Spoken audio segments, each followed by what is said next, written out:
বরানগরে যদি নেতাজি ভক্ত কেউ থাকে তার নাম রামকৃষ্ণ পাল।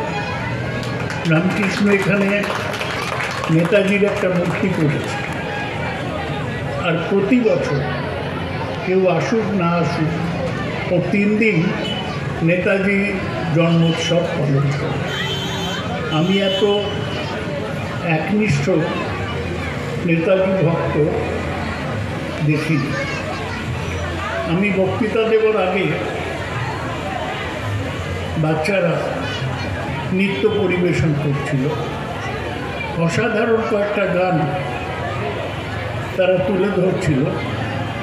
তার মধ্যে সবচেয়ে জরুরি হচ্ছে কদম কদম বাড়ায় যা, পায়ে পায়ে এগিয়ে চল, খুশিকে গীত গায়ে যা, খুশির গান গাও, এ জিন্দগি হ্যায় কম কি, এই জীবন দেশের জন্য, কম পে লুটায় যা, দেশের জন্যেই উৎসর্গ করা।